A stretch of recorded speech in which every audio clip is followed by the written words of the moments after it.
We shall continue with the discussion of the chapter number 8, cell structure and functions.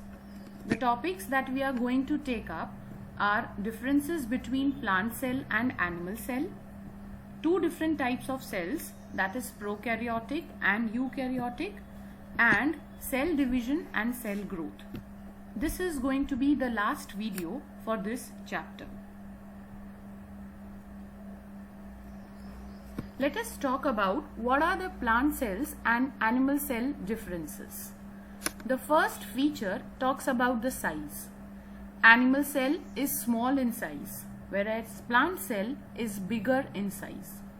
The shape of the animal cell is irregular, but plant cells are rectangular and they are more rigid because of the cell wall present in them. Cell wall is present in plant cells but absent in animal cell. Chloroplast is also present only in plant cell but absent in animal cell. Nucleus in animal cell occupies the central position, but in plant cell it is seen at the periphery or at the boundary. Animal cells either do not have vacuoles or they have many small vacuoles. But in plant cell, there is single large central vacuole present. Lysosomes are present in animal cell but absent in plant cell. Centriole is also present in animal cell and absent in plant cell. Let's come to the two different kind of cells, prokaryotic and eukaryotic. On the basis of nuclear organization of the cells are divided into two categories, prokaryotic and eukaryotic. In Greek language, the word pro means primitive and the word karyon means nucleus. So cells which do not have a well-organized nucleus due to the absence of nuclear membrane and they have a primitive type of nucleus are called prokaryotic cells. Organisms which are made up of prokaryotic cells are called as prokaryotes. Examples include bacteria and blue-green algae. Let's now talk about eukaryotic cells.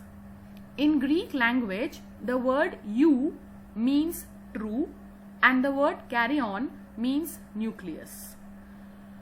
These are the cells which have a well-organized nucleus with nuclear membrane. Their nucleus is much advanced. Organisms which are made up of eukaryotic cells are known as eukaryotes. Examples are all organisms other than bacteria and blue-green algae like plants, animals, human beings, fungi, protozoa. They come under the category of eukaryotic cells. Let's now talk about the topic cell division and cell growth.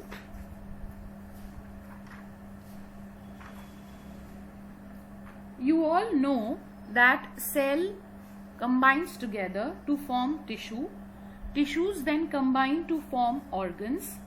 Organs together form organ system. And a combination of many organ systems is what is present in an organism.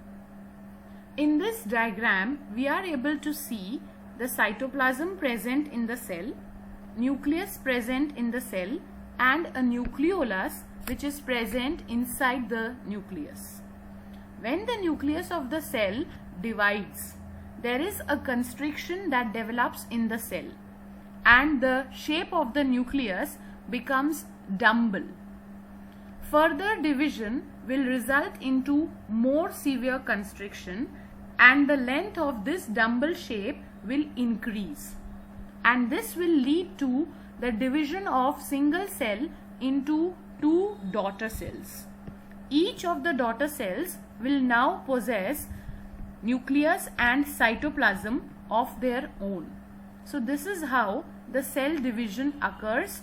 Cell division occurs only after the cell is fully grown. That means once the growth of the cell is achieved, only then the cell division occurs.